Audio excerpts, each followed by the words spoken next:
Game খেললেই যাওয়া যাবে Dubai. এবার গেমারদের এমনই সুখবর দিল দুবাই কর্তৃপক্ষ।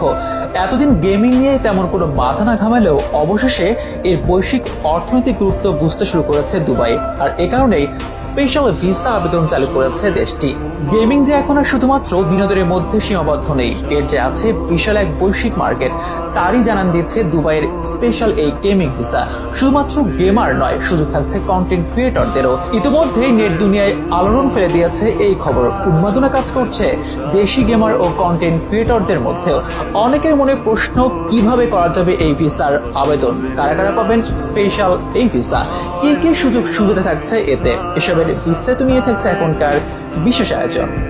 গেমিং শুধু যে আউটডোর কিংবা ইনডোর হতে পারে এই কথা এখন মিথ্যা, কেননা আউটডোর কিংবা ইনডোর গেমের বাইরেও ভার্চুয়াল গেমের যে বিশাল মার্কেট তৈরি হয়েছে তা রীতিমতো বিস্ময়কর। বিশ্বব্যাপী দিন দিন বড় হচ্ছে গেমিং খাত, বাড়ছে বিশ্বব্যাপী অনলাইন গেমের বাজার। শুধু বিনোদন বা সময় কাটানো নয়, দেশের অর্থনীতিতেও গুরুত্বপূর্ণ ভূমিকা পালন করছে এই গেমিং। শুরুর দিকে অনলাইন গেমিংকে শুধুমাত্র বিনোদনের বিষয়বস্তু মনে করা হলেও এখন এখান থেকেই আসছে আয় উপার্জন। ঘরে বসে শুধুমাত্র গেম খেলে লাখ লাখ টাকা আয় করছেন দেশের গেমাররা। হাতে স্ট্রং একটি কমিউনিটি।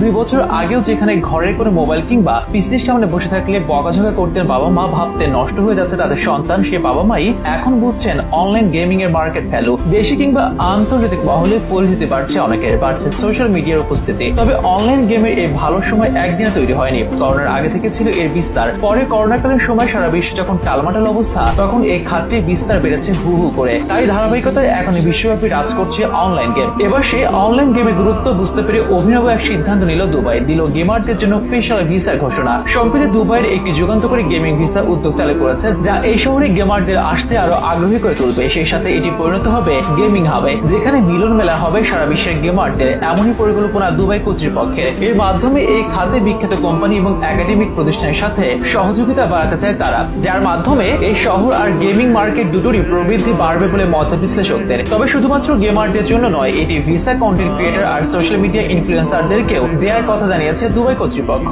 ভিসার আবেদন করতে আবেদনকারীকে দুবাইয়ের অফিসিয়াল ওয়েবসাইটে প্রবেশ করতে হবে, যেখানে প্রয়োজনীয় সব তথ্য দিয়ে আবেদন জমা দিতে হবে। আবেদনের পাসপোর্ট কপি এবং পেশাদার সিভির মতো নথি জমা দিতে হবে। অনলাইনে আবেদন সম্পন্ন হলে আবেদনকারীরা তাদের আবেদনের এক কপি নিজেদের ইমেইলে পেয়ে যাবেন। এক্ষেত্রে একজন গেমার কিংবা কন্টেন্ট ক্রিয়েটরকে কমপক্ষে 25 বছর বয়সী হতে হবে। জানা যাচ্ছে দুবাই এর মহামান্য শেখ হামাদ বিন মোহাম্মদ বিন রাশিদ আল মাকতুম, দুবাইয়ের ক্রাউন প্রিন্স এবং দুবাইয়ের নির্বাহী পরিষদের চেয়ারম্যান এই ভিসা চালুর ব্যাপারে বিশেষ নির্দেশনা দিয়েছেন। তাদের লক্ষ্য 2033 সালের মধ্যে দুবাই শহরকে সারা বিশ্বের গেমিং আর কন্টেন্ট ক্রিয়েটরদের মূল কেন্দ্রবিন্দুতে নিয়ে আনা। এই লক্ষ্যে বিশাল অঙ্কের বিনিয়োগ করতেও প্রস্তুত আছে দুবাই। জানা যাচ্ছে এমনটাই বিশ্বের চাহিদার সাথে তাল মিলিয়ে চলতে বদ্ধপরিকর বর্তমান দুবাই। শুধুমাত্র জ্বালানি খাতের উপর নির্ভরশীল না থেকে অর্থনীতিতে বিশেষ বৈচিত্র্য আনার যে উদ্যোগ নিয়েছে দুবাই, এটি তারই একটি উদাহরণ বলে মন্তব্য করছেন অনেক বিশ্লেষক। এর মাধ্যমে সামনের দিনে লাভবান হবে দুবাই। তবে সব থেকে বেশি লাভের পাল্লাটা আপাতত অনলাইন গেমার আর কন্টেন্ট ক্রিয়েটরদেরই, বলছেন এই বিষয়ে অভিজ্ঞ ব্যক্তিবর্গ।